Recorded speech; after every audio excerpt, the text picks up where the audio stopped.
The Lord. आज का वचन है, सो कल्पनाओं को और हर एक ऊंची बात को जो परमेश्वर की पहचान के विरोध में उठती है खंडन करते हैं और हर एक भावना को कैद करके मसीह का आज्ञाकारी बना देते हैं। ये है 2 कुरिन्थियों का 10 अध्याय का 4 और 5। 2 कुरिन्थियों 10 अध्याय का 4 और 5। 4 पद में लिखा है, क्योंकि हमारी लड़ाई के हथियार शारीरिक नहीं पर गढ़ों को ढा देने के लिए परमेश्वर के द्वारा सामर्थी है। हमारी लड़ाई के हथियार शारीरिक नहीं हैं, यानी हमें शरीर के द्वारा किसी से लड़ने की ज़रूरत नहीं है, लेकिन हमारी लड़ाई जो है वो आत्मिक है, गढ़ों को ढा देने के लिए है। और ये गढ़ क्या हैं?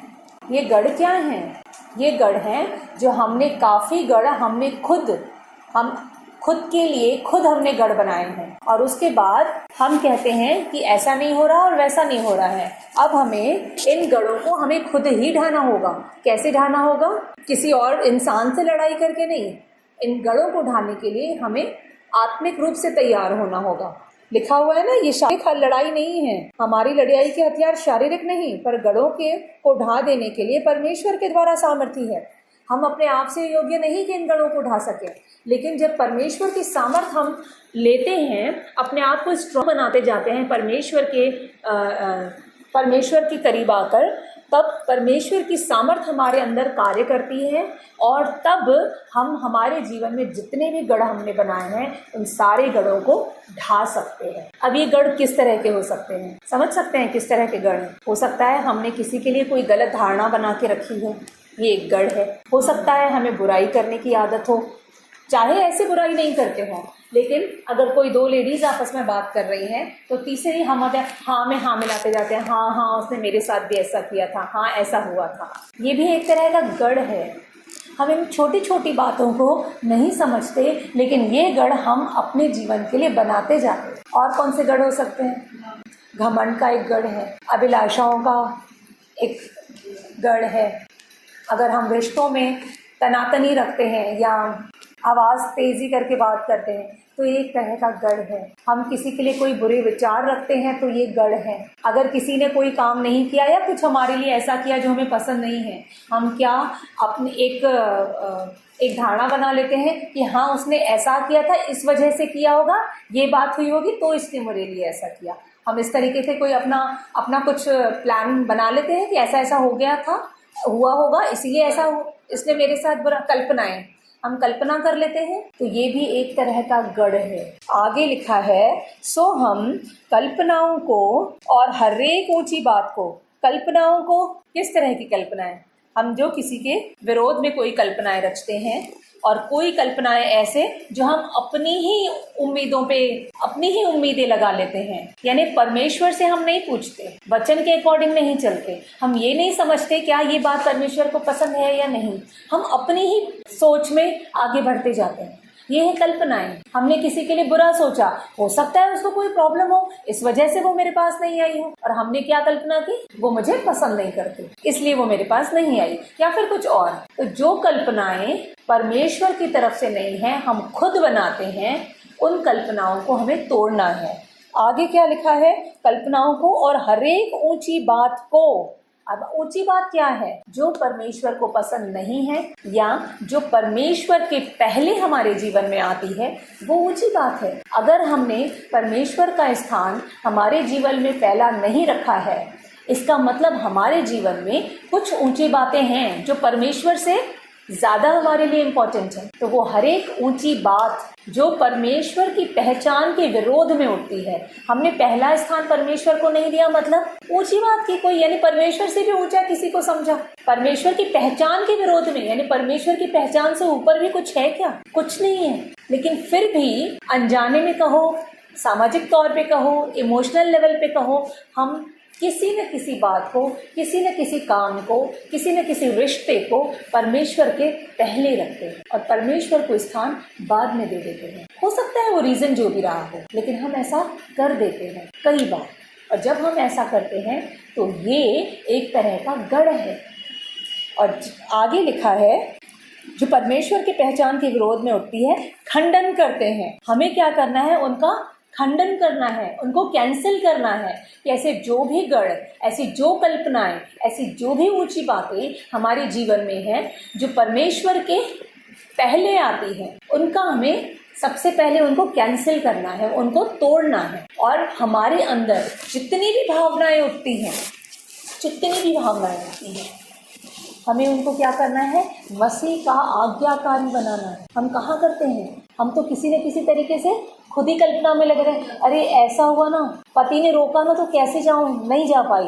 अरे वो डांट देते हैं, छोड़ो, प्रभु समझ जाएगा। हम इस तरह की कोई ना कोई कल्पनाओं में रह के और हम क्या करते हैं? पीछे हट जाते हैं। ये एक तरह का गढ़ है। हमें इसी वचन को लेकर प्रार्थना करनी है। 2 कुरिन्थियों 10 अध्याय का 4 और 5 पद रट लो, क्योंकि हम इंसानों के लिए ये वचन इतना इम्पॉर्टेंट है। उठते बैठते कोई ना कोई कल्पना हमारे दिमाग में आती है, उठते बैठते कोई ना कोई गढ़ हम बना ही लेते हैं, अनजाने में ही सही, हम गढ़ बना ही लेते हैं अपने दिमाग। किसी का दिल दुखा ही देते हैं या अपना ही दिल दुखा देते हैं। अगर हम किसी को जवाब नहीं दे पाते हैं तो क्या करते हैं? रोना आता है, खुद हर्ट होते हैं।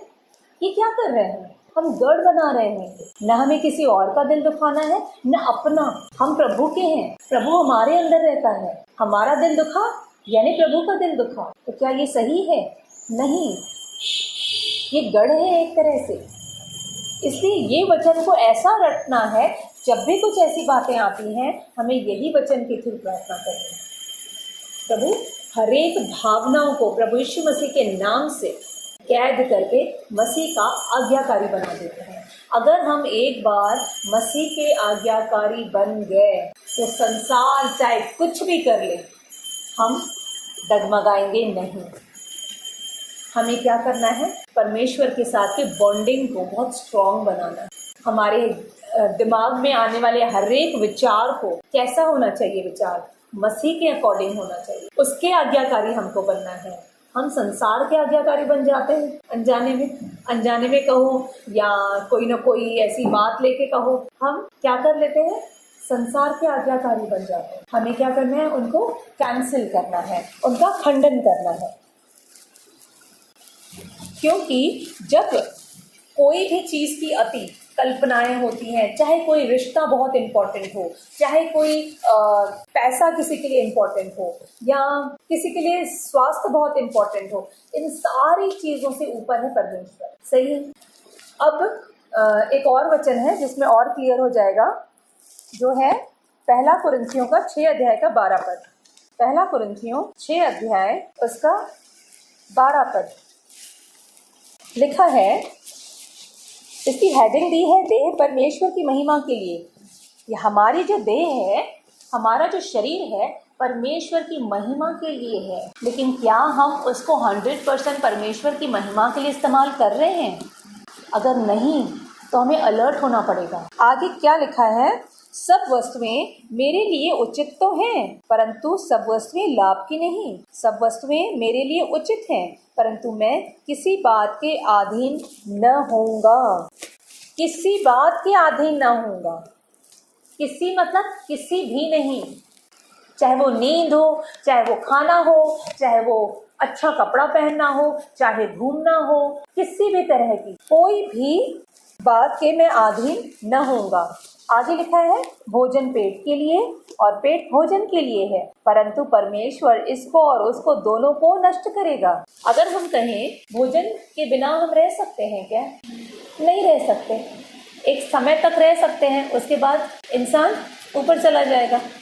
भोजन ज़रूरी है, लेकिन भोजन की अति गलत है। अगर हम उसकी लालच करते हैं, अगर कुछ अच्छा खाना बना है, 1 रोटी 2 रोटी 4 रोटी 10 रोटी हम खाते जा रहे हैं, मेरा मन ही नहीं भर रहा है। हमने बहुत लोगों को देखा है ऐसे। यही समझ नहीं आता पेट में जगह कहाँ से आती है। अगर कोई चीज़ अच्छी बनी है तो आप 2 रोटी को 10 रोटी कैसे खा सकते हो? वो अलग बात है कि ठीक है, कई बार भूख भी लग जाती है थोड़ी, तो आधी रोटी आपने 1 रोटी बढ़ा के ले ली। पर 2 रोटी की 10 रोटी, अगर सब्जी अच्छी नहीं बनी है तो 2 रोटी क्या 1 रोटी खा के अरे खास नहीं है, फिर पूरा दिन कैसे रह लिए? ये समझ नहीं आता। भोजन की अति, इसका मतलब जो लालच होती है अच्छी चीज़ें खाना कोई बुरी बात नहीं है, जो लालच लेकिन होती है वो अति खराब है। जैसे किसी को नींद नहीं, ज़्यादा नींद प्यारी होती है, नींद की अति भी खराब है। किसी भी चीज़ की अति जो है वो खराब है, चाहे वो पैसा ज़्यादा है तो अति, अच्छा मति उसकी कम हो जाएगी, ऐसा ना, अच्छा मिर्ची, हाँ जी सही, एग्जैक्टली यहाँ लिखा भी है वही। भोजन आगे लिखा हुआ है ना, परमेश्वर दोनों को नाश करने वाला है, इसको भी, पेट को भी और भोजन को भी, दोनों को ही नाश कर देगा। क्या रहेगा, हमें इसलिए भोजन उतना ग्रहण करना है, उतना ही लेना है जितना हमारे शरीर के लिए ज़रूरी है। हमें लालच नहीं करना कभी। ज़्यादा नींद आती है तो ज़्यादा नींद को भी अवॉइड करना है। जो हमारे शरीर के लिए 7 घंटे की, 6 घंटे की, किसी को 8 घंटे की ज़रूरत होती है, तब आप उतना सोना है, उसके बाद बिल्कुल नहीं सोना। बहुत लोगों को आती है इस तरीके से। जो भी है, किसी को घूमना बहुत पसंद है तो सिर्फ ऐसा लगता है कि घूमते ही रहो, रात भर आजकल के बच्चे घूमते हैं, उनका मन ही नहीं भरता घूमने से। लेकिन ज़्यादा घूमना भी अति, वही चीज़ खराब है। किसी भी चीज़ की अति, ज़्यादा चाय वो हेल्थ के लिए खराब है। आप कहेंगे किसी रिश्ते के पीछे आप किसी से बहुत गहरा प्यार करते हैं, सिर्फ इतना ज़्यादा आप पैम्पर कर रहे हैं, आप उसको बच्चे से ज़्यादा प्यार, खराब है। हद से ज़्यादा कोई भी चीज़ होती है वो खराब ही है, उसको कोई यूज़ नहीं है, उसका नुकसान ही है। तो परमेश्वर यही बार बार बोल रहे हैं कि हमें कोई भी चीज़ की अति है, किसी भी तरह के गढ़ बने हुए हैं, किसी भी चीज़ को, चाहे भोजन, खाने, पानी, किसी भी रिश्ते को हमने परमेश्वर से पहले रखा है, तो हमें उसको बदलना होगा, उन गढ़ों को हमें तोड़ना होगा, उन कल्पनाओं को हमें हटाना होगा हमारे जीवन से। किसी को बहुत बोलने का शौक़ होता है, बड़बड़ चालू ही रहती है। हमने सुना है जहाँ 4 लेडीज़ बैठती हैं उनकी बातें ही ख़त्म नहीं होती हैं। गिले शिकवे, सास बहू की बुराई, इसकी बुराई, ये किया वो किया, आज मैंने ये किया, शो ऑफ किया, हाई फाई अपने आप को बताना, ये सब चीज़ें क्या हैं? ये खराब है। कब उसमें से पाप का जन्म हो जाएगा पता भी नहीं चले। तो इसलिए किसी भी चीज़ की अति खराब है। तो हम अपने जीवन में हमें ये चेक करना है कि हम कहीं इस तरह के गढ़ तो अपने जीवन में नहीं बनाए हुए हैं, और अगर हाँ, तो हमें इस वचन के थ्रू इस गढ़ों को ढाना है। आगे क्या लिखा है, परंतु देह व्यभिचार के लिए नहीं परंतु प्रभु के लिए है, और प्रभु देह के लिए। हमारी देह किसके लिए है? परमेश्वर की महिमा के लिए है। लेकिन हम उसके लिए क्या यूज़ कर रहे हैं? अगर हम नहीं यूज़ कर रहे हैं तो हमें जागना होगा, समझना होगा। आगे क्या लिखा है, परमेश्वर ने अपनी सामर्थ्य से प्रभु को जिलाया, हमें भी जिलाएगा।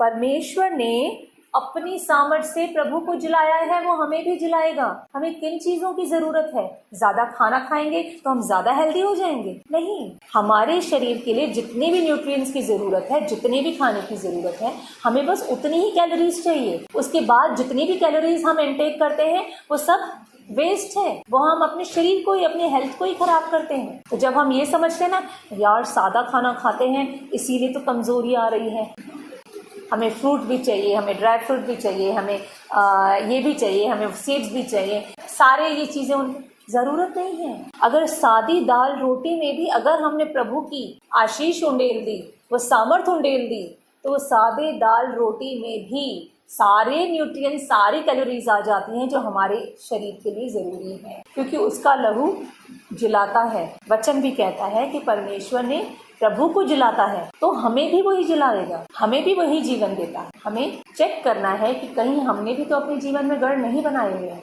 अगर बनाए हैं तो दूसरे कुरिन्थियों के 10 अध्याय के 4-5 पद के अनुसार यही वचन को बोलकर प्रभु यीशु मसीह के नाम से उन गढ़ों को ढाते जाना है, ढा देना है। और जब हम ऐसा करते हैं तो हम हमारे जीवन से प्रभु की महिमा करते जाते हैं, और प्रभु भी यही चाहता है कि हमारे जीवन से प्रभु की महिमा हो। और जब हमारे जीवन में प्रभु की महिमा होगी तो प्रभु हमारी महिमा करवाएगा। और आफ्टर ऑल हम क्या चाहते हैं? हमारी ही महिमा।